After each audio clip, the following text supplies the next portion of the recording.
mboka Olé Kosuwa Kabimisa na poasa. Ba député to votaki bazo salarien. Bazo salarien. Tokende na funa bazo salarien. Bazo salarien. Kongo tolega na mwamba bazo salarien. Bazo salarien. Tokende lukunga bazo salarien. Bazo salarien. Babo kuna bibembe bazo salarien. Bazo salarien. Ato ngala changu bazo salarien. Bazo salarien. Bazo salarien. Bazo salarien. Bazo salarien. Bazo salarien. Bazo salarien. Bazo salarien. Bonjour à vous très chers et aimables téléspectateurs de OMSA Télévision, surtout à vous les amoureux de l'émission Bakino Balobi, une émission qui vous permet, Yakobi Misa, c'est ça la Rabino Passi, une émission qui vous permet tout le bel actualité, une émission où ils ont la Rawana dans centre, et puis ça Rabino possibilité, il y a qu'à dénoncer, il y a qu'à encourager, et puis il y a qu'à loba. Nyonso esengelaka boloba pour na évolution pe intérêt ya mboka na biso o ezali République démocratique du Congo tozana mboka mususu te à part RDC donc toza pena bisika mususu yo kende kovanda na kimiate soki na mboka na biso République démocratique du Congo te na pesi bongo bonjour lisusu na mona mboka Paul Tosuwa Zambe abatela ye et puis après ça il m'a cassé il a retrouvé santé oyo ils a cocoso micro ils ont dérangé vraiment donc prompt rétablissement à vous mon chef Paul Tosuwa, que l'Éternel Dieu qui vous a donné la vie, qu'il vous accorde au moins cette guérison que nous voulons tous, hein. Soyez bien portants, ça va nous permettre aussi de bien travailler. Quand papa est touché, la maison a un problème, la maison a vraiment un problème, les enfants parfois deviennent éparpillés et heureusement oui, point sur les i, tata, en absence, il y a tata, point pour rétablissement nayo, et puis bandekonios, bobo sanarate,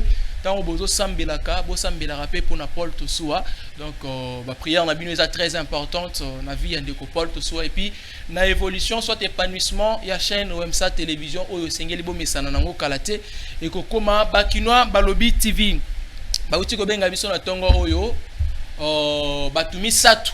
Babungisi bo moina bango entre Mbanzalemba na Homme 30 donc entre Homme 30 et Mbanzalemba na intervalle wana babomi batumi satu information to uti ozango kaka sikoyo pas même 20 minutes passées ba pesi biso information wana cause ya bato babomeli bato wana eyebanité cause aliwana bango eyebanité mais après ba ndenge ka bato basali investissement en fait qu'est-ce que je dis basali ba ko contrôler basali ba contrôle tout concerne bango de basala wana ba gens ba kiti sur le terrain ba monique bato wana ba bomi bango nde ko boma est-ce que ça ba kuluna est-ce que ça ba est-ce que ça ba donc on des informations toko soyango et puis toko pesa bino sur information trop sûre na micro les ali ko soit na pourquoi ou encore lobby na 10h mais sinon information sûre eza que entre Mbanzalemba et Homme 30 batumi satu babungisi bomo na bango likambu ya insécurité oyo to lobelaka yango chaque jour Kinshasa parfois ekomi kobangisa butu pe moi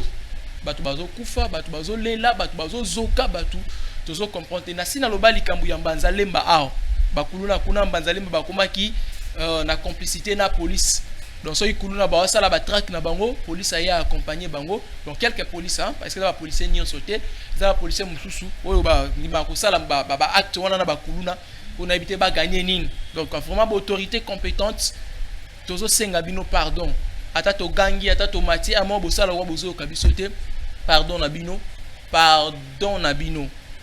bo sala fort Kinshasa partout et ça touché chaque jour tozo akaba appel ba message soki ba bomite bazokisi soki bazokisi te babuki tout ça là c'est où Kinshasa capitale de la République démocratique du Congo le chef-lieu de la province de Kinshasa la ville de Kinshasa voire même la province de Kinshasa. Alors ça c'est un grand danger, c'est un grand problème.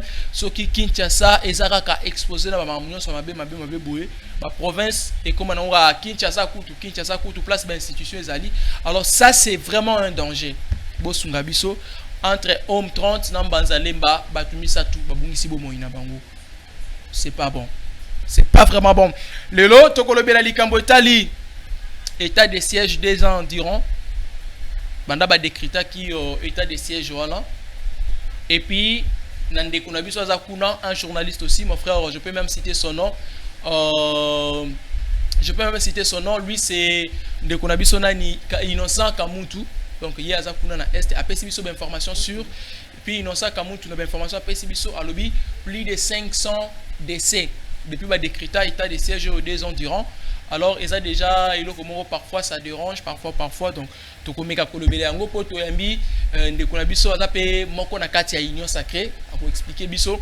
Pour Nanini, état de mort, est-ce que l'état de siège est qui erreur, to, et ça erreur, to, Kolobele appelle les Kambotali, Zalaba Congolais. Aujourd'hui, les Congolais se plaignent, Nabilo Kwakulia, parfois ça fait mal. Oui, on sait que le pays va mal, on sait que rien ne marche, toi, là-bas, état de guerre, mais Zalaba Congolais, pardon. Na bosa nikutu kotika ba photo on a kangi dollar donc ba tuso bani na 500 na $50 mata place mususu ba changer dollar na to ya 240 c'est-à-dire que $100 vaut à 240 000 francs place mususu $200 vaut à 100$ vaut à 225 000 francs place mususu 230 000 francs du jour au lendemain biloko zo matara cher on ne comprend plus le Congo va où transport mususu alali à la muki transport comme na 1500 francs net na tongo na 1500 francs kobandara lemba tiko koma awa na Willery en fait na Willery te na palais du peuple je paye 1500 francs siko lobitan ngombula enokaki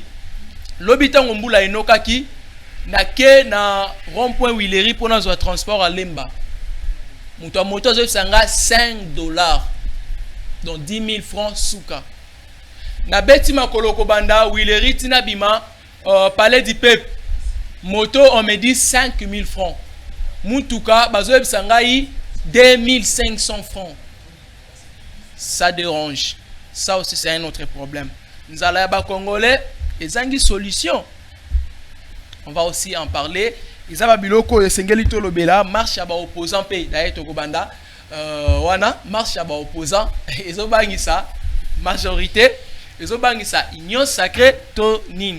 Et puis tant on marche à opposant batu nyonsa sako na yambi semaine oyo bazo belaka Katumbi je ne comprends pas Katumbi azo bangisa batu ya majorité azo bangisa union sacrée ou bien Katumbi a la poids politique élevé ou comment ça c'est la seule question nga nazo mi tout na Nasir invité na biso à ko répondre ndeko Trésor Kandolo bonjour et boye bolam l'émission bonjour mon Mbok Ezekiel merci beaucoup merci na équipe technique Bakambignon surtout ya WMSA TV.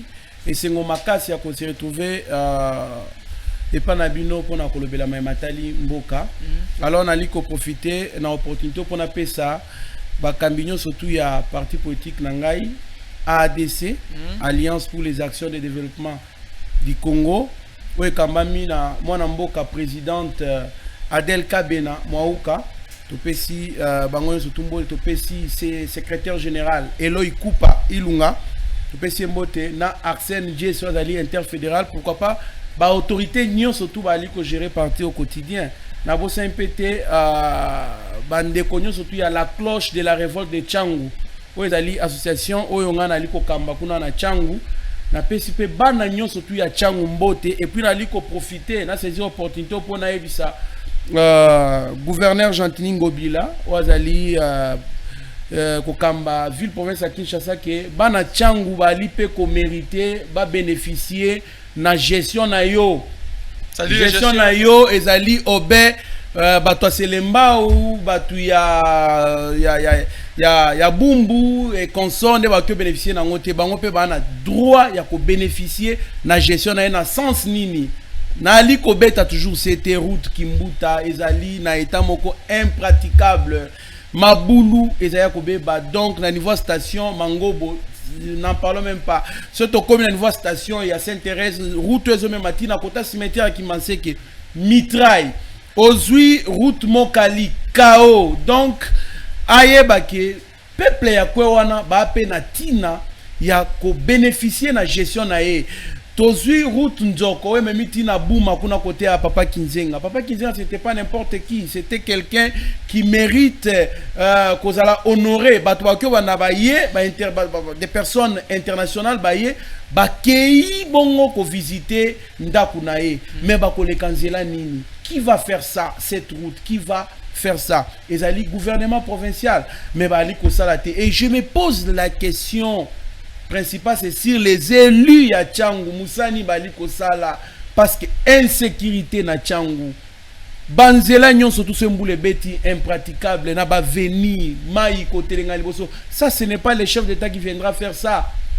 C'est les autorités urbaines, les autorités provinciales. Ba député provinciaux nationaux ba liko sala nini. Il faut ba tchama kele les pots. On peut aussi asphalter ba venir sur la Tchangu. Ba loi ba kokipe ko asphalter ba venir tout ya Tchangu ndenge ba asphalter na ngiringiri na limité. On peut aussi les faire. Ko tchaba caniveau na ba venir pour maître nga ici bosso ma pangoute. Insécurité n'en parle même pas. Koulou n'est consort. Il faut que l'autorité de l'État ait s'installer na Tchangu.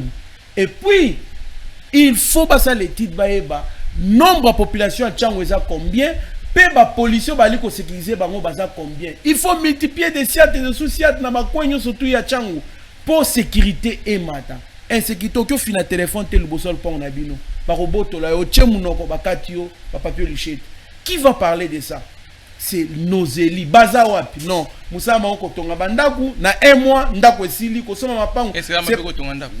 Non, on n'en disconvient pas. Non, priorité na bango c'est la population, c'est le peuple. C'est le peuple. Il faut pas défendre le peuple. Pourquoi pas qu'on trouve solution sur le transport à Bana Tchangu? Pourquoi pas bazongi sa train ya Masina ou que na gare centrale Kota Sifoko? Bazongi sango comme ça va alléger la tâche na transport na boulevard Lumumba bakba na pe cause de transport kuna. Très bien. Basa la pont ya quartier neuf ou bimi na Kinsenso pe matete. De sorte que batu suba kenda kuna cause de transport kuna, ça va alléger la tâche au le batu ba betara makolo chaque jour bana Kingasa ni ti de bonhomme ti quartier ti nani entrée ya Petro Congo, c'est qu'on ne veut pas. Tolingi bacha bana Tchangu na ba conditions bien. Voilà pourquoi j'interpelle les autorités provinciales. J'interpelle les députés nationaux provinciaux élus à Tchangu. Attends, tu as vu que majorité boza bana Tchangu té. Mais plaider quand même sur ces peuples là. Bazana posa pe pour vivre décemment lokola batunyon surtout. Très bien. Dikamba kuluna ona uti oloba déjà awa. Ba singa bo je sais pas, je ne peux pas confirmer que ça ba kuluna. 3 personnes retrouver bango na tongo yo ba kufi entre Mbanzalemba na Home 30. Insécurité zo continuer cause ala enregistrer na ville à Kinshasa place ba institution nyonso ezali. Place au président de la République. Ou az autorité morale na bino ya union sacrée azali. Est-ce que tokoki koloba ke union sacrée soit le président de la République azo koka penza ko gérer mboka te, on peut dire ça en d'autres termes. Moi na mboka d'abord je présente mes condoléances les plus attristées na ba famille ba perdre bande na bango misatu. Alors je pense que il y a les autorités appropriées, il y a ça la banquette pour batona ba kufi nini. Alors concernant l'insécurité, aucun pays ne peut se mettre à l'abri de l'insécurité. Insécurité est à partie. Même aux États-Unis, il y a l'insécurité. Même dans des pays plus développés, l'insécurité existe toujours. Ça a un effort de sorte que va diminuer l'insécurité. C'est-à-dire quoi? Trouver des solutions durables. C'est-à-dire que l'insécurité est quand même inacquise pour le peuple congolais. Pour le peuple, il y a tel ou tel pays. Alors, on ne peut pas dire que Mokonzamboka a échoué na mandat nae pour na babomi batumisa to na Mbanzalemba. Non. Il y a ce qu'on appelle le pouvoir. Tozali na système ya décentralisation. Pouvoir est étape par étape. Le chef de l'État lui-même ne peut pas être en même temps na window kuna côté azali ko convaincre ba chef d'État ya SADC pour ba déployer ba militaire force na bango na est pour na trouver solution na batu ya est so ba na insécurité makasi. En même temps chef de l'État aya ko tcha sécurité na Mbanzalemba. Vous comprendrez que la tâche est ali distribuée. La police doit faire son travail. Nani armée nango, les hommes politiques aussi vont faire leur travail. Il faut qu'on ait basikoyo kwewana qui est le policier numéro 1 autorité wazakuna na kwewana pour na kocha sécurité. Azala ki wapi pour na kosala sécurisation ya kwewana. Pourquoi ba patrouille ezalaka? Patrouille ezalaka pour na kotambola koyeba Quoi est-ce que l'insécurité est allée pour sécuriser la population? Parce qu'on ne peut même pas évoquer la situation qui est la situation armée congolaise. Non. C'est une situation qui touche à la police. Parce que les policiers, ils allés sécuriser Batou, l'armée militaire, c'est pour sécuriser l'intégrité, veiller à l'intégrité territoriale de notre pays. Mais ce que le policier a échoué. Le policier, d'abord, il faut Zalana Nouana. Il faut échouer quand il s'agit d'une guerre. Ou bien, Monique, Bazana ba limite, il faut passer un secours na armée. Armée, mais net, il est là, on ne peut pas dire que jauger législature et chef de l'État n'a pas bomi batumi ça tout non. Il y a un système de décentralisation et ça n'a pas autorité policière et à quoi il fallait qu'il veille la sécurisation. Aujourd'hui, on parle de l'insécurité partout à Kinshasa, bien que les autorités provinciales, Bazali, mais tout ça est enregistré dans le mandat du président de la République. Oui. Parce que quand on tourne autour de ça, on voit Félix. Voilà, on voit Félix. Alors, au moins, le problème, il y a insécurité dans Kinshasa. Je venais d'évoquer tantôt. Je parle de l'insécurité na Tchangou. C'est pour dire que moi, je ne suis pas un flatteur. Mais seulement, il faut savoir que il y a un problème sérieux. Problème d'abord, il y a les policiers. Quels sont les policiers qui regorgent l'arsenal policier ya mboka na biso? Tozana ba policier à l'olenge nini? Baoudjana bazali ko créer insécurité makasi kuna ki manse ke na Tchangu tracasserie ya kusakana te na otobe lango na chaîne na salaka. Pourquoi?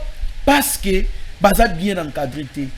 Il faut une réforme. Il faut former ces policiers. Ba la kisa bango musana bango réellement. Policier aza mutu moko soki muto nani citoyen monié na butu. Il faut se sentir en sécurité.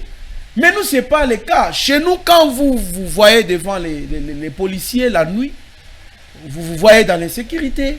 Il faut que téléphone, il faut qu'il m'a changé là parce que au cas de la carte d'électeur, on a qui ça, ce sont des instructions fortes. Oh, il faut ministre intérieur Peter Kazadi.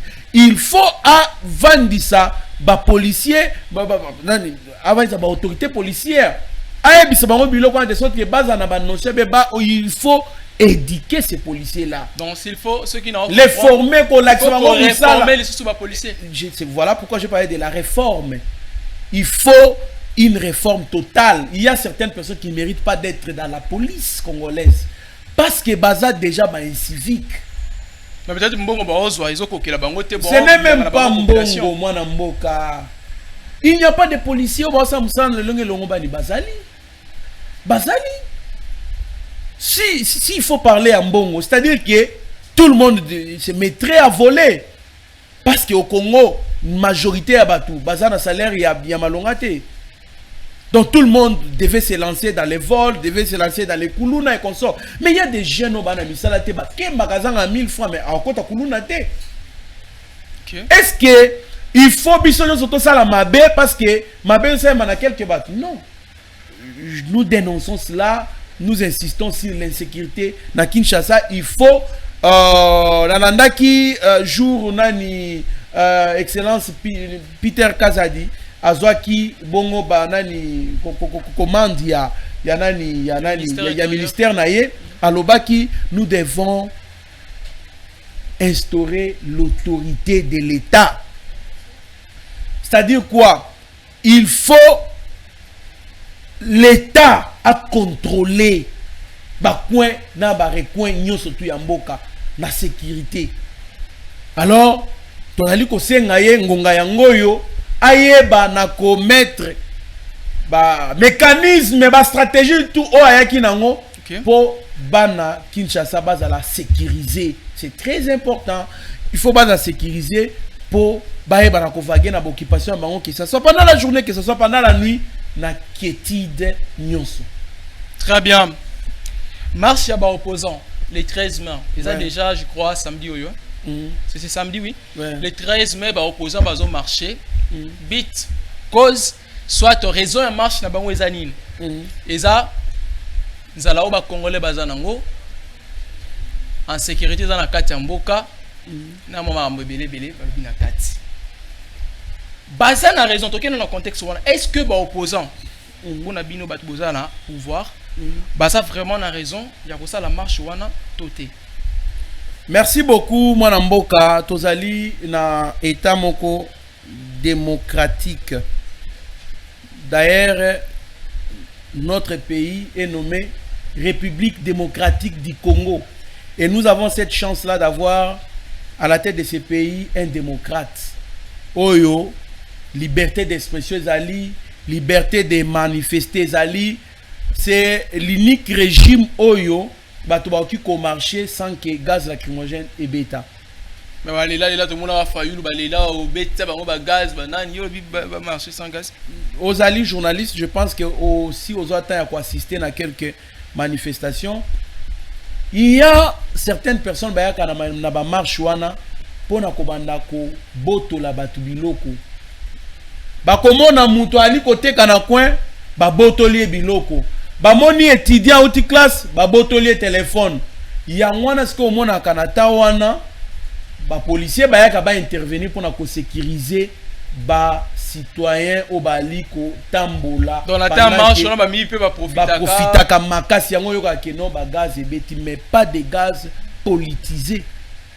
Alors nous sommes en démocratie, dans liberté, il y a qu'on manifester, il y a qu'on revendiquer, on va revendiquer. Seulement que va ça merci na régime parce que les régime boyo ils allaient qu'on respecter vraiment bah principe démocratique. Mais il y a des choses qu'il faut savoir. Insécurité, bazali qu'on marche pour l'insécurité et mati makasi.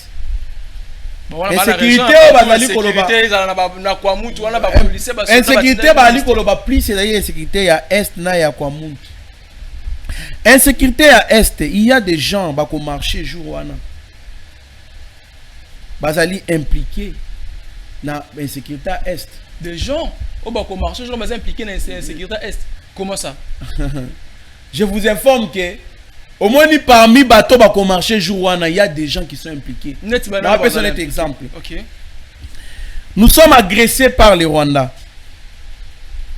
La majorité des Congolais qui sont au pouvoir, même ceux qui sont dans l'opposition, ils ont cité nommément Kagame que le Rwanda et Kagame nous agressent. Okay. Mais il y a des leaders qui sont dans l'opposition. Est-ce qu'il est important encore que les leaders on ne peut pas prononcer Kagame na minoko na bango mais tout le monde sait déjà. Mais en quoi nous sommes patriotes, nous sommes nationalistes? Mais c'est la raison pour laquelle on va faire la marche pour soutenir. C'est pas ça. Il faut dénoncer l'agresseur. Pour partout au monde baebake namboka tel bazali ko subir agression moko et utana tel pays. Mais toi si tu dénonces ça, c'est comme non non ndeko nangai totika ko lobela makambo ya mboka avec beaucoup de légèreté. Eza makambo ya mboka ezali ba congolais bali ko kufa. Ba congolais ba kufa wana bazana droit ya ko vivre te bana droit ko vivre. Mais quand quelqu'un se dit qu'il est homme politique qui veut briguer la législature il y a présidentielle. Mais pourquoi Moutouana occupé kolakisa attachement na yé Namboka par rapport en termes de patriotisme? Pourquoi il ne peut pas montrer ça? Mais pourquoi je cite les noms? Pourquoi Moïse Katumbi n'a jamais condamné le Rwanda? Vous avez un problème apparemment avec Moïse Katumbi. Tous ceux qui sont de l'Union sacrée ont un problème avec Moïse Katumbi. Il a une force politique au Bani Sarabi. Non, il est connu. Il a la force. Mais je ne comprends pas qu'est-ce qu'il y a avec l'Union sacrée. Mon frère, dire qu'il y a un problème particulier avec Moïse Katumbi. Non, ça c'est un constat personnel. Hein. En fait, à chaque fois où j'ai quelqu'un de l'Union sacrée, c'est Moïse Katumbi. C'est constat-là que vous faites. Martin Fayulu est là, s'il vous plaît, s'il vous plaît, parlons sérieux, parlons République. Pourquoi j'évoque Moïse Katumbi? Parce que Martin Fayulu s'est déjà prononcé sur l'agression rwandaise. Matata Po s'est déjà prononcé sur l'agression rwandaise. Ce n'est que Moïse qui ne s'est jamais prononcé. Il y a une vidéo où tout le monde a circulé la semaine passée dans Mont Ibrahim. Kagame Ali Kolobela Makambuya, Mboka na Endenge, tout ça, Moïse était là sur place. Ba otu na question, Moïse a osala Kagame a oloba Mondeni Yangwana. Eza bongo, azo seka. Toboy te conséquence un problème te. Okay. Mais ndeko tolanda grand frère ya Moïse Katumbi Katebe Katoto aloba très bien que mentor ya Moïse Katumbi ezali Paul Kagame.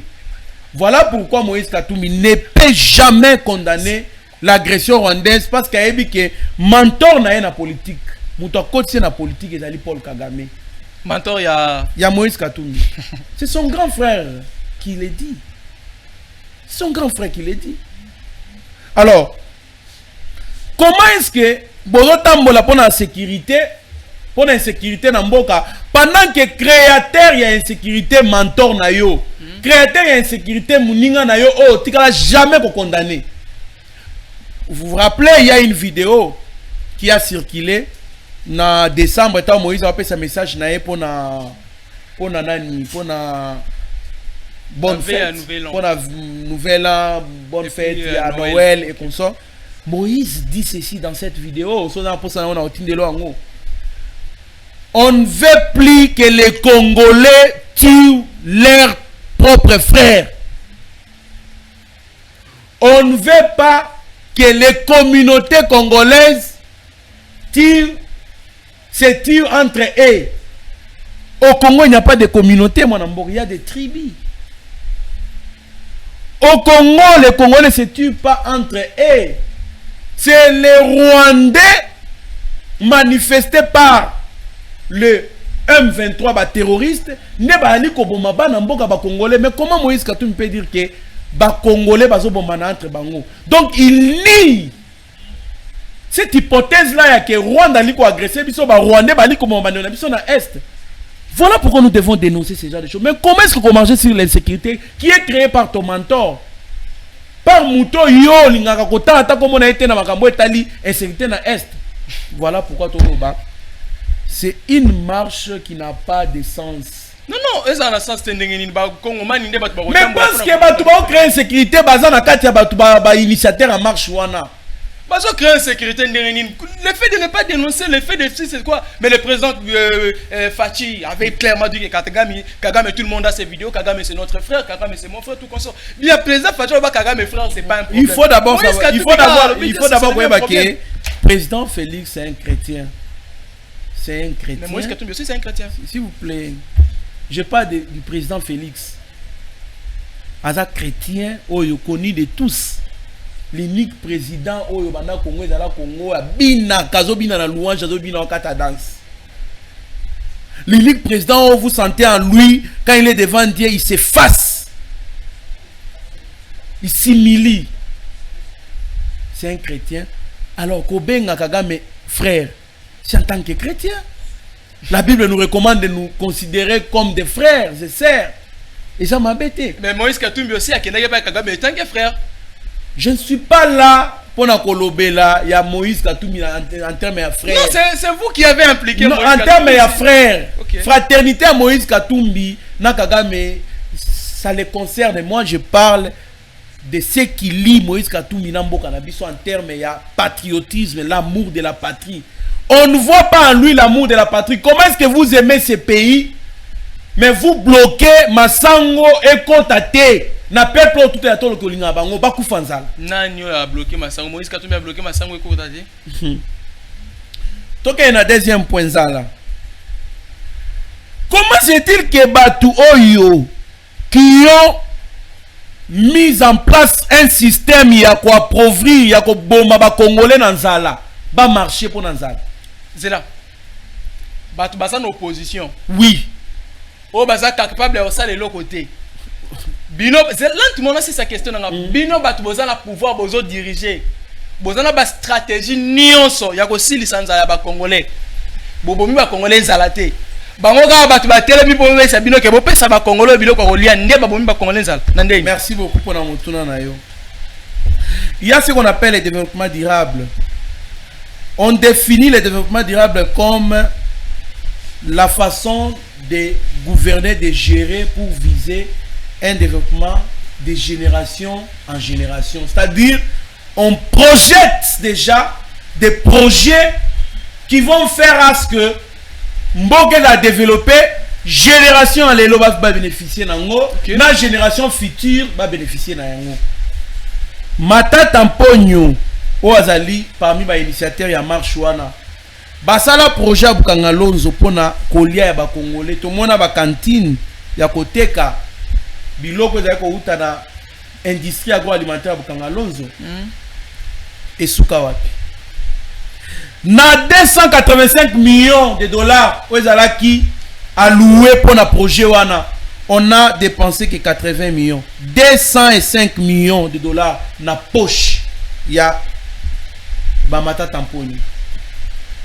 Mais comment se fait-il que yo Oyobomi industrie agroalimentaire salami pour la robanako non seulement ko extraire ba matière na état brut nango mais ko transformer yango na produit fini, c'est-à-dire ba pondaise ba bimisi maki wana bato sango mayonnaise ba tekel pe batu, c'est-à-dire masango ba bimisi yango basali farine de maïs ba otekela batu, c'est-à-dire ba pondu biloko ebele ba okosa pe pilipi basali ba tomate ba boîte de conserve ba tomate. Mais Matata Mponyo abomi projet wana oyo ye alona ki bilanga abuki université. Abomi on dit. Lelo Matata Mponyo azali ko marché pour nzala. Mais il est vraiment bomi. Mais hier Matata Mponyo quand il était là-bas premier ministre, ba Congolais ba lelo nzala nde ba olela lelo tende ko nanga yi. Non sérieusement, on doit être clair. Nzala la période de Kabila, oui, ba to balela ki nzala mais actuellement nzala c'est comme si ba multiplier on fois deux. Non, s'il vous plaît ndeko. D'abord on a fond la parenthèse mon con. Nzala les biloko et mati partout au monde. Je reçois au moins 15 appels par jour. Au moins 15 appels par jour et Taliban en Mboka. Et majorité d'appels et mingi na Europe, na Amérique. Je vous dis biloko et mati partout. Ndeko. Lipa. Pour la lipa est bien Europe, c'est $5. Biloko est doublé. Carburant, il y a bien carburant est doublé. C'est une crise mondiale. Il ne faut pas se voiler de face. Biloko et mati on a dit qu'on vient pas kolobake et nani zala et komi eleki na moment ya Matata Mponyo. C'est faux et archi faux. Donc on attend Matata Kabila. Donc tu sais que bien Kabila point. Matata Mponyo aussi premier ministre ya Kabila. Tu sais que bien pour nani. Mais pour na banzala wana ti. Totika ko komisa likambu na tête, c'est ko komisa on dirait et commis au kibe. Ndeko, je vous dis Matata Mponyo n'est pas digne à marcher pour réclamer Nzala ba Congolais. Non, il n'est pas, c'est pas un modèle. C'est quelqu'un qui doit se cacher. Est-ce que vous êtes conscient que la RDC va faire nourrir le monde entier? Pourquoi pas? On a 80 millions de terres arables. Très bien. S'il vous plaît, si aujourd'hui on industrialisait l'agriculture, la pêche, l'élevage, tu relier ça monde. Est-ce que Tambozaki une opposition, vous avez eu des stratégies pour lancer Nzala ba Congolais dans la période de Kabila? Qu'est-ce qui vous empêche les stratégies pour mettre en place pour Nzala ba Congolais? Merci beaucoup, c'est une très bonne question. Ndeko nangai, on construit l'avenir par les prisons. Ok. L'avenir était mal construit dans le régime passé.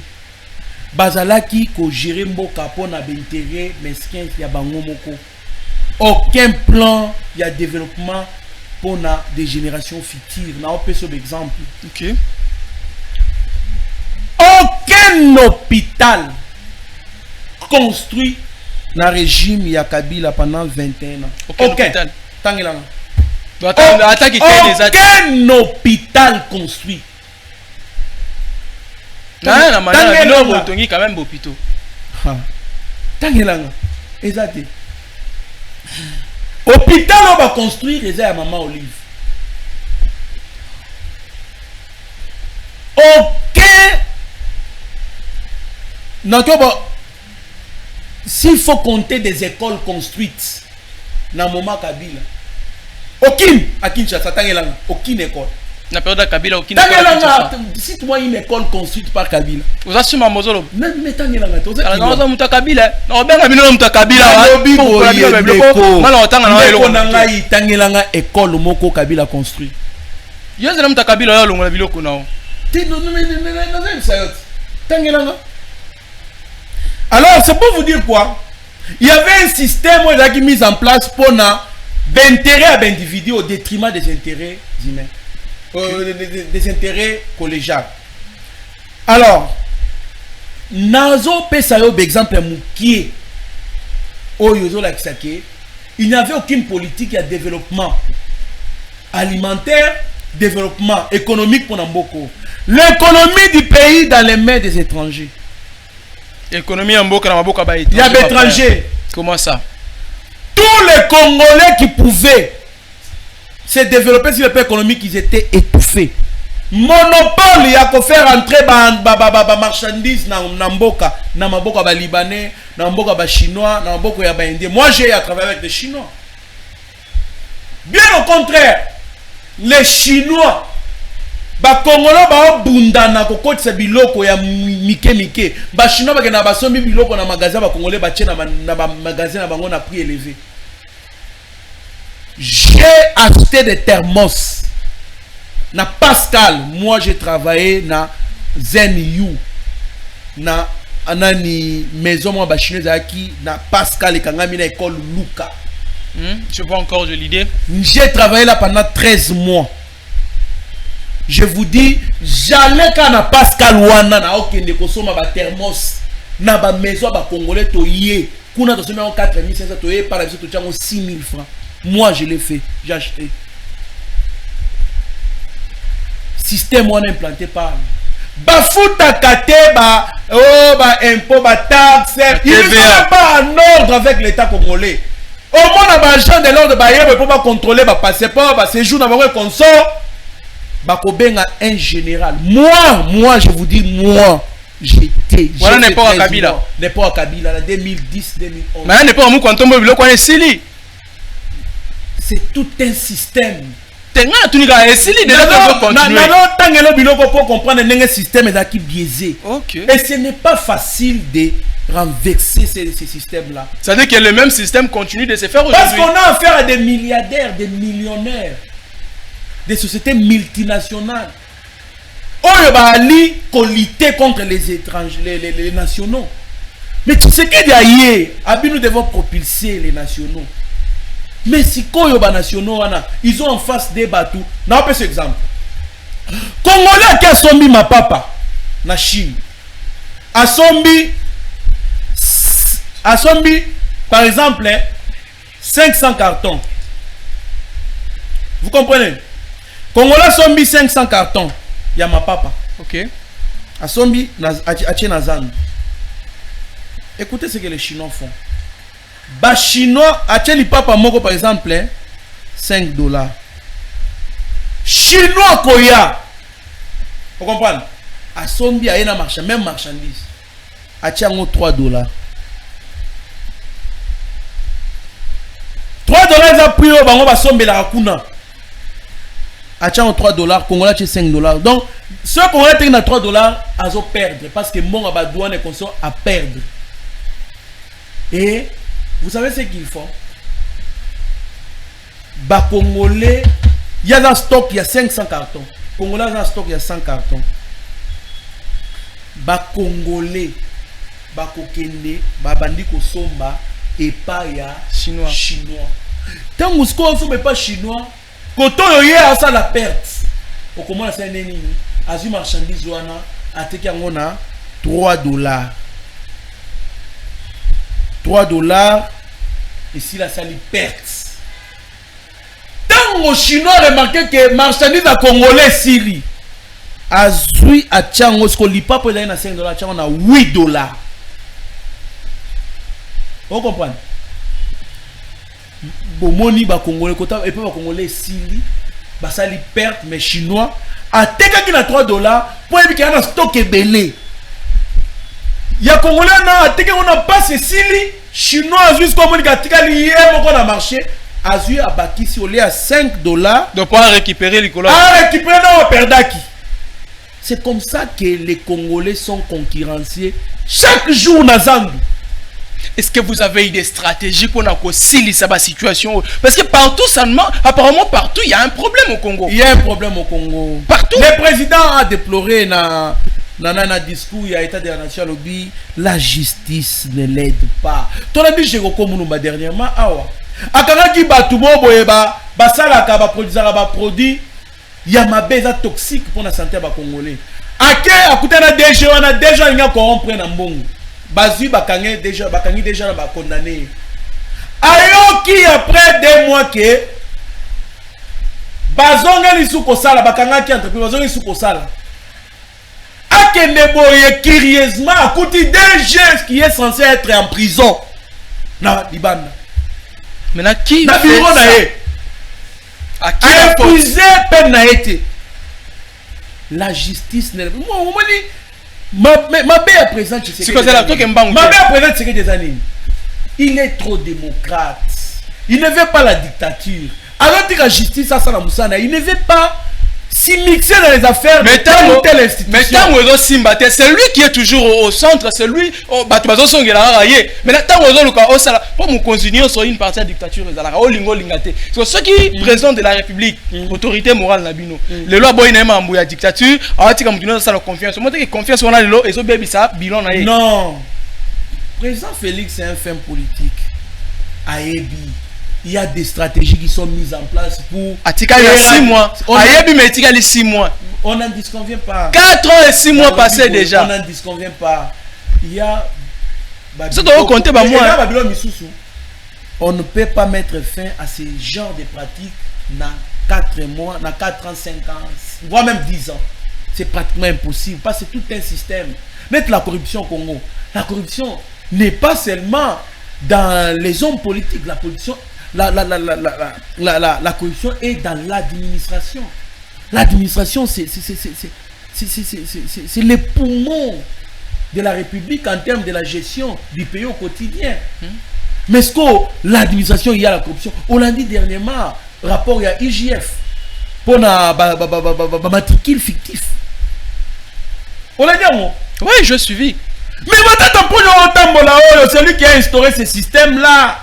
Il y a Moutoumoko 47 cartes à Zola chaque fin du mois. 47 matricules. C'est ma tata Pogno. Merci. Mais alors Tambola. Alors Tambola pour la mauvaise gestion. Alors Tambola Boye. Ma tata Pogno a fait la bancarisation pour identifier. Donc ma tata Pogno a identifié une personne 47 fois. Merci. Tozo Kendi na dernier point na biso. Pour chitem, au fond la téléphone, tu as quelques appels. De tu as déploiement. Ça décata le lobo matata pogno, bobi Moïse Katumbi, vous avez parlé de Martin. Bazaba modèle ou tout consort, bazaba modèle. Mais bino ba pesa ba leçon. Bango il faut ba la biso ba proposition na bango ba lingi ba sala ni ba ko sala nini. Balo baga to ko bongisa. To ko sala boy, mais programme alors l'élo c'est l'union sacrée. C'est l'union sacrée dans son ensemble diriger la République démocratique du Congo. En fait, c'est chapeauté par le président Félix-Antoine Tshisekedi Tshilombo. La stratégie qui tout consort parce que tant que qui m'a c'est-à-dire qu'il y a une opportunité, il y a mais jusque là tout le monde a continuer kaka. Force il y a Sadek. Ah, ton gâteau fond la téléphone. Force Sadek a tenu la mission sur les soldats pour la sécurité, surtout il y a partie est et Mboka Nabiso. Ngana un de trésor, tu le très bien. Il y a plusieurs armées dans la partie est et Nabiso. Entre autres, on a Bissomoro FARDC, tu as la MONUSCO, tu as la force EAC, tu as la force ougandaise, tu as la force il y a Angola. Donc, baza tellement ébélé s'il faut citer. Si tu as sous Sadek, tu as des soldats naïs. Ndeko trésor, Mboka Moko, armée, il y a différents pays et belé. Est-ce que bozo mon a danger mon côté pour Mboka Nabiso na ba troupe armée au bozo côté ça ou côté union sacrée? Danger ça. Nous sommes un pays souverain indépendant. Et EAC Baya Bassa non le côté jusque là ba Bassa na ba frère ba M23. Moi j'ai encore le voix, ils sont de conversation. Ba tambola calmement na ba M23. Merci. Ils sont des frères. Merci beaucoup Ndeko. Tu n'as mutuna tu tikela ngata na réagir na mutuna. Pour le lobby danger ça on a danger ça parce que ces militaires là de l'EAC dépendent de nous. Leur départ, leur arrivée dépendait de nous. Vous comprenez? Alors, premièrement, moi, j'ai toujours été clair. Naï, je suis dans l'Union sacrée, je soutiens le chef de l'État, mais place on a d'accord, on a ma décision au gouvernement dans le Barayango. Sur la chaîne où je suis régulier chaque jour, je l'ai toujours dit, je n'ai jamais été d'accord sur le déploiement des militaires de la force de l'EAC na Est. Bazalaka, sincère na bisoté, na loba yango, j'avais dit, Mokoza Mboka, pendant je ne suis pas d'accord avec le déploiement de ces militaires-là. Parce que Bazaba couteau à double tranchant. C'est-à-dire, Bazo jouer jeu ya Rwanda na Uganda. Je l'ai toujours dit. Bien que ça, d'ailleurs, donc besoin encourager na bino bango bazala ba Congolais ba continuer ko kufa. Bana bazala. Kasi baya se bazala bino ba utiliser Rwanda na Uganda ba na jeune bango. Mais bino ko comprendre na bena bien. Wono bonga monga na loba telengeni. Olobi boy. Force ya EAC osala d'accord na bango. Les ala d'accord na bango. Très bien. Mais c'est pas que je n'ai pas ce pouvoir là de décider. Mais vous êtes des leaders pour opposer. Non, ça mon compte mbolo. Non, mon frère. Ce qui est lot, je vous dis, je suis parmi les personnes qui ont proposé que la SADC déploie les militaires. Moi, Trésor Kambele, je suis parmi. Ben, pas de vidéo, Ezali. Mais retour à EAC, vous savez, on a été. Quand quelqu'un n'est pas d'accord pour le déploiement, pour la Koyana Bango, c'est quoi le monde? On lui a compliqué. Merci beaucoup, Mme Mboka. Na condamna Koyana Bango. Alors, je salue vraiment cette décision qui a été prise à l'unanimité. Na ba président tout bazaki na sommet wana ya Windhoek, ya SADC va décider qu'ils doivent déployer la force de la SADC Baya na Est pour seconder, appuyer les FARDC. Automatiquement, dans Bango Bazoya, les autres là, ils vont partir. Ah, ça allait être d'ailleurs ma question. Parce que comment ils vont renouveler? Il fallait te renouveler 3 mois les sous. Il fallait 3 mois, bah Vandi te renouveler 3 mois. Tant que pour tout évaluer, on n'a pas. Ça veut dire qu'il y a assez qu'à la tête de Bazo. Bazo Kende, Bazo Kende. Quand la minute est Bazo Kende. Bon, ça va quitter. Oui, on a bien aussi. Bazo Kende, Kende Nini. Ceux qui va quitter. Vous avez en face de vous quelqu'un qui a fait les relations internationales. Très bien. Et ça domaine pour Baya, ils ont topé sa autorisation pour Baya. Ok. Pour Baya, ils ont topé sa autorisation. Ce qui va boy que c'est que c'est comme va envahir. On peut dire l'agression. Tant que qui te mona qui met un peu bas qui te mona. Mais pas qu'elle te nini. Très bien. Ah, le biga. On est au banakina lingala qui va piquer. Tu vas attaquer bango militairement. M23 ça y est mon temps on s'en là ça y est c'est sera piqué. Non. Et voilà ce que comme est-ce que complot et haute trahison. Moi j'ai toujours dit l'union sacrée. J'ai toujours dit être du bon côté de l'histoire. J'ai toujours dit l'union sacrée. J'ai toujours dit il faut tout ça là effort.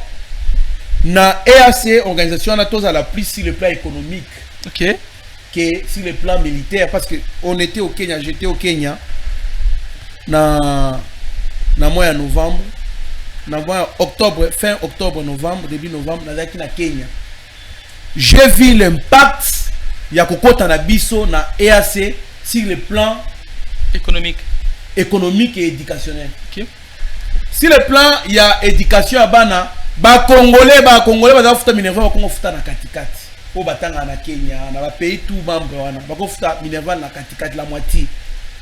Sur le plan économique, vous verrez que on peut aller dans le domaine où il y a intégration régionale ou sous-régionale, où il y a marché commun, union douanière, suppression des frontières.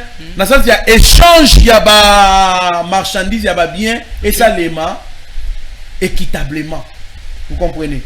Si le plan économique, ça va. Mais si le plan militaire, il ne faut plus coopérer avec ces gens-là parce qu'ils ne sont pas sincères avec notre pays. Très bien. Parce que jouer, il y a Rwanda, na Ouganda. Voilà pourquoi je salue cette décision. Il y a des militaires à Sadek, Baya, dans la République du Congo, pour Baya que se connaît. Nous avons une belle, une bonne histoire avec les militaires à Sadek. Boebi à l'époque, nous avons Harare, les militaires zimbabwéens, Baya, Namibiens, Baya, Awa na Congo. Ils nous ont aidés, ils ont même éradiqué très bien dans certains coins de la République. Merci. Comme ça, tu as fongoli téléphone. Tu auras quelques appels. Au Bengi Biso, au Zala na respect à inviter na Biso. Lobi to kata qui m'appelle parce que sur au Bengi, Moutouana Yewana Tolingi Bongote quoi insulter tes Zala congolais. Ce qu'on a d'accord na ba propos un de trésor au soutenir yé. Ce qu'on a contre Salangol ou quoi un congolais. C'est notre de trésor bisika bonaza contre yo pona boy donc insulte téninité. Ce qu'on a yokio na kati. Appel à Liboso. Allô bonjour au Bengi Biso un peu comme on. Papa, aidez Bisso là nous. Quitte ça volume à TV, pardon, aidez Bisso. Oui, merci papa. Obengi Bisso un peu comme on a. Oui, comme on a ni. Oui papa, tous au cas où. Maintenant nous baka pona motora ufanye na plateau ana. Ndeko trésor. Ndeko trésor. Nazo lo mabepo na yete mais moko atala pe makambo ko bimisa ope ko se ope batwa ko landa pour mitia ba PCP makambo so zo bimisa izo sala batu passe ki to souffrir aya kana ba sentimenti na plateau pour batu zo souffrir to sala même de batu zo sala ti to sala souci mboka o mboka ezala malamu ke mutu na mutu se retrouver na musala ne o ya zo sala. Merci papa.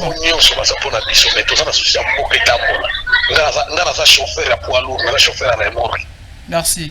Mais pas tout le monde a compagnie au salaire là. Et ça la mission pas sur le monde ma plateau. Merci papa, merci beaucoup. Merci. Oh, pas toi souffrir un trésor. Soit un recommand, appelle les Okota. Comme ça, on va recevoir. Merci, monsieur Eza, monsieur Azana Plateau. Il y a des réalités, mais à Longola Kaka, moi, Molimo, il y a union sacrée. Parce que Eza Kaka, continuité, il y a régime, il y a Kabila. Tous ceux qui ont travaillé, je crois, avec Kabila, a laissé Bango, Baza, na Kolanda. Et puis, Nandenge, ya Mabe, Makasi, Lisusu. N'oublie pas les problèmes, il y a enlèvement na Kinshasa. C'est grâce à un coup Malosa. Merci beaucoup à toi, grâce à Malosa, frère qui me suit depuis quelque part. Merci beaucoup. Je vois encore un monsieur qui m'a écrit ici. Qu'est-ce qu'il a dit? Dit à monsieur Trésor qui parle du pays et non des individus. Chaque jour, Kaka, Katumbi, Zangason, comment? Donc voilà, chaque jour, c'est dit Union Sacrée Katumbi. Non, ça, en fait, on ne peut pas l'interdire. Au Bengibiso, au Kiti, volume à TV, Toyambio, et puis au Leki, tout ça en direct. Na 21h, ils ont la rediffusion, il y a l'émission Oyo, na minute, ils ont la rediffusion. On m'a dit que Benga la 21h, na yambarate, puis ils ont la rediffusion. Donc, on insiste, na 21h, ils ont la rediffusion. Tout ça en direct, na 10h et puis na 16h. Soit moi, je vais commis 16h rediffusion, ko Bengate. Bonjour, Ngai. Frère Simon, na sepeli na ndeko trésor. Ah, merci beaucoup à vous. Bien qu'on paie ces contributions. Comme ça, on va recevoir les appels. Bon, bipé bisoté tout ça en direct. Qu'est-ce qui se passe? Les gens nous bipent de nous appeler. Bon, bipé de te rappeler binoté. Bino ne pas besoin d'en abisso, bo bengi, bo pesi likansi na bino. Si bo bipé biso, vous ne nous aidez pas. Bon, bipé bisoté, bo bengi biso. Ndeko trésor, papa wa biso benga biso wa. Alors biya salaka na ba remorque. Abimbo kezo ki mabe makasi koleka. Donc, vous me la situation. On a beau le bagage à Kouloubate, même beaucoup qui m'a mis un ballon à Pelouyo. Alors, on a bien un peu comme on a. Allô? Oui, on a bien un peu comme on a. Volume à TV qui dit ça, pardon.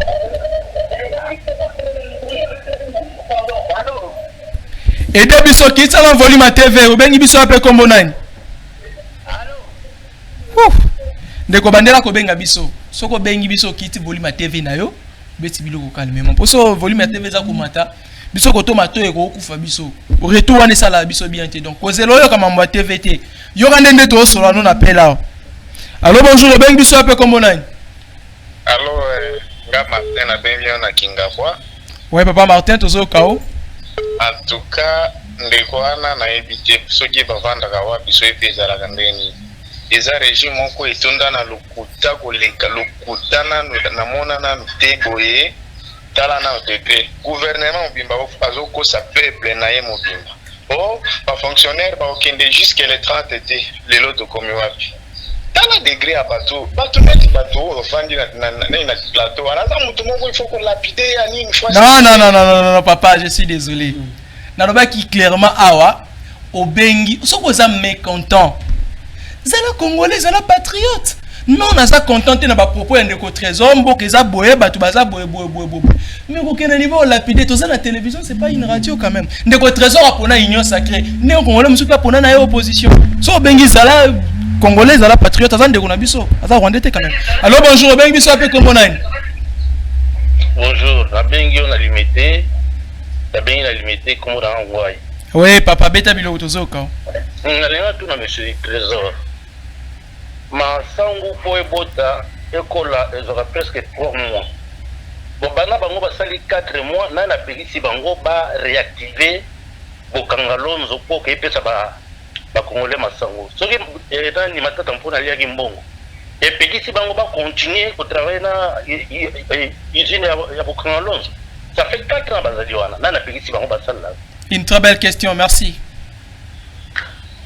Ensuite, de trésor à répondre, tu auras appelé nous comme ça, bandi pour répondre, hein, comme d'ailleurs.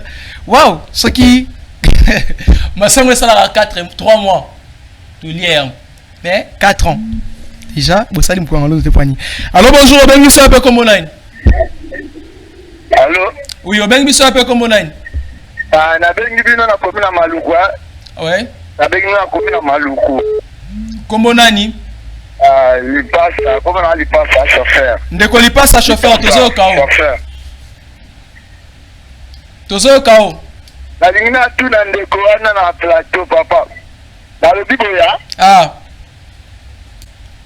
Ndenge azomona peza mbozo ezokende le pensa. Soki aza mutu moko babimi batumbi babomi ye. Tatomba na nsima oleka. Nazolinga nde bongo te na kati bapel. Bolimbisanga na appel to sukiao. Je ne comprends pas. Nabisa Kibino clairement. Ceux qui osent mécontent na ba propos, yandeko oui, osent répondre bango. Ceux qui osent mécontent na ba propos yandeko trésor. Ça ne sert à rien yokoluka. Aza congolais netio. Bien que réalité to vivre le namboka. Le bagage non ndeko trésor naza d'accord na yote mboka eza boye. Na place luka non, c'est pas normal. Toké pas ndeko trésor. Na bana bandeko yo bazaki trop cruel na ngai. OK. Ils sont dans l'ignorance. Au moins, gérer le pays, c'est un bâton de magique bouée. Je n'insulte personne, je ne minimise personne. Okay. Ce n'est pas pour rien que pour au côté de la politique, au gérer, il faut avoir certaines notions. L'administration publique, c'est une administration qui vise l'intérêt général du pays. C'est-à-dire l'intérêt général des peuples. Faire du bien pour que tout le monde se retrouve. Mais on a eu une catégorie à bateau ba gérer mboka oyo. Batie ba système moko ba bomi mboka ba bomi tout ce qui est de l'état. Oui bazo loba. Et consort, il faut que l'on a masangu boena boy kosala boye. Mais ils ont oublié que 65% ya mabele ya Congo ezaki déjà été kamaki. Forêt, il a fallu madame Bazaïba ayapo à récupérer. 60% ya forêt zaki et kenaki kabila teka ki yango et pas banane bateka na étranger. OK. Tolandi Albert Yuma à lobby j'ai quand même contribué na budget ya mboka à 78%, 78% na budget ya mboka. Mais les lieux comment on contribué na plus ou moins 17. Ça c'est le pays Oyo, il faut ignorer parce que que non, on ne peut pas se mettre ici pour tout bandaroba. Qui dit que Marambo est bien? Mais il faut qu'on a tout détruit, il faut reconstruire. On ne peut pas reconstruire en un jour. En 4, les pays qui ont été détruits pendant 32 ans à Mobutu, les pays détruits, 21 ans à Kabila, les pays détruits pendant 50 ans et on veut reconstruire ces pays où l'administration est corrompue en 4 jours. Mais il faut aux ala mouvement bouenane mabete oyo il faut quand même dans un sens il y a qu'on réfléchit quand même bien déco nazo ko finga bande ko na biso te nazo ko minimiser ba ngote mais c'est ça on a voulu à ce que ba comme ça biso na ba niveau ya boye to ina na biso pour na boye on est à quelqu'un ya na ba proposition ba solution mais quelqu'un va se mettre là ba lapider on va me lapider par qui moi na chang. Les gens me connaissent, ils me connaissent. Très bien. La politique active dans mon achang, il y a qu'à lapide ngai. Non, merci. Oh, on loba, yo lobi selon yo. Non pas selon lui, ba lapide ngai, ba tumba ngai et consorce ba tuminga na loba suboité pendant que vous soutenez des gens oyo qui méritent d'ailleurs d'être lapidés. Comment vous pouvez soutenir, là je le dis, comment vous pouvez soutenir Katumbi dans ces pays, Katumbi, quelqu'un qui a fait coûter la public au musée a foutu ça Jekabine mbonga lobi bazana nyongo nanga bakangi marchandise à Jekamine na Zambie bakangi o Katumbi fundi abi ba nyongo nanga gouvernement pour elinye samba boye tout ça est là Katumbi lobi ba nyongo nanga et puis gouvernement zambien balobi vous avez un problème avec notre ressortissant ba foutu ça Jekamine ba dommage intérêt ya kosakalate Katumbi. Katumbi est revenu au pays, Tankaka Mouzé est assassiné. Katumbi, oh, Bozali Kokumisa. Moi, je fréquente Lubumbashi plusieurs fois. J'ai été à Lubumbashi. Botang et la Nganzela. Oh, Katumbi a tourné dans Lubumbashi. Aux existait Tilelo. À part Zelo et Kena ferme naïe. Nanzelo et Kei côté à stade. Merci, Ndego Trésor. Non, nous trouvons que Malembe. On nous dit ici les lots. Parce que les Congolais oublient facilement. Bazo commissaire la biso matata pognon ah buena boye bato si les gens parce que moi on ne parlait pas des individus, parler de la République. On ne peut pas parler de la République sans toutefois évoquer les gens qui ont agenouillé ces pays, cette République. Mais qui sont ces gens qui ont agenouillé ces pays dans tel ou tel domaine? Les matata pognon, les Katumbi et consort. Mais comment est-ce que ngana ko beta li solo ba minerai à RDC épuisé les stocks il y a 50 ans ba exploiter on a 3 ans. Et si li mais maintenant Moutouana Théo a 6 minéraux na biso stock il y a 50 ans avec on a 3 ans. Comment ça? Merci Ndeko Trésor. Allez, on me signale que tu dois petit à petit. Oui, je dois donner maintenant ces messages pour tous les Congolais. OK. Bande Konangai. On ne développe pas un pays, on se développe. Les pays nécessitent l'implication de tout le monde. C'est-à-dire, yo moutozo benga ozo critiquer ngana. Qui vous a dit que moi je dis la vie va mieux au Congo? Qui vous a dit ça? Je sais que les gens souffrent. Oui, on a amélioré quelques conditions de vie à Bajan.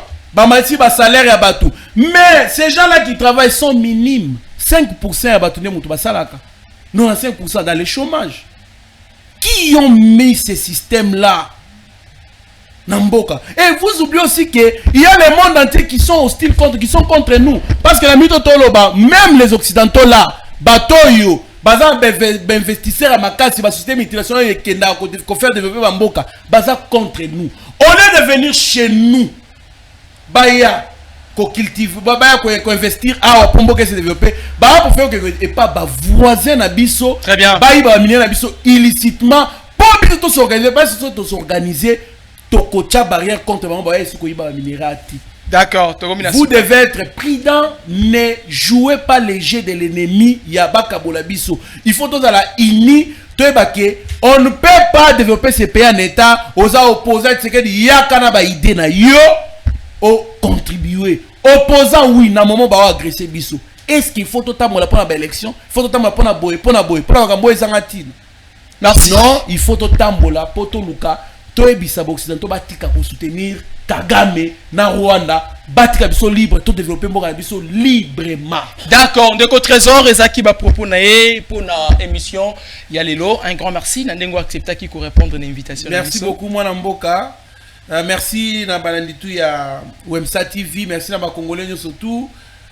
Merci na bana changu boye bake mboka oyo eza émission surtout. Très bien. Boye ba peke tous allez qu'on mériter, qu'on a la respecter, qu'on a la considérer le quoi district union surtout. Alors, batonga mboka na ko participer, na ko fingate, na ko inate. alors vous participez na développement mboka oyo na koya ko apporter ba idée. Bon, na ba idée, mais Kofinga, ça ne construit pas les pays. Très bien. Personne ne viendra construire à votre place ou à notre place. Merci. On me signale déjà qu'on doit vraiment finir. On a débordé. Je dis un très grand merci à la grande équipe qui m'a accompagné pour la production et la réalisation de cette émission Bakinois Balobi que vous êtes habitués de suivre chaque jour. Donc, du lundi au vendredi, en fait, du lundi au samedi, voire même dimanche, à partir des 10h. Et puis, la rediffusion, c'est à 21h. Et puis, à 16h, la rediffusion, c'est à minuit. Merci beaucoup. Nabino Nyons, vous étiez très nombreux devant vos postes téléviseurs. Tout le monde n'a pas appel, message beaucoup biso. Dommage qu'on ne pouvait plus recevoir les appels. Les acquis modo de Ruta qui est pas hiérarchie nabiso. Vu vous mandez qu'il sous qu'on respectait énorme. Il y a émission té ndenge to lingaka po to boya ka ko finga, to boya ka ko sala maman boye et offensé invité nabiso. Biso notre taraba congolais ceux qui te yambi mutu. Ceux qui sont mécontents, ils sont contre les propos, ils sont loyaux, ils sont patriotes, ils sont congolais, ils sont contre le PCA. C'est comme ça, mais prochainement, tu as l'effort pour se reproduire. C'était vraiment de bonne manière. Téléspectateurs qui n'ont pas lobby, très bien instruit. Je dis un grand merci à mon DG Paul Tosoua, Bissika Zolandangaï. Merci, chef, pour la confiance renouvelée.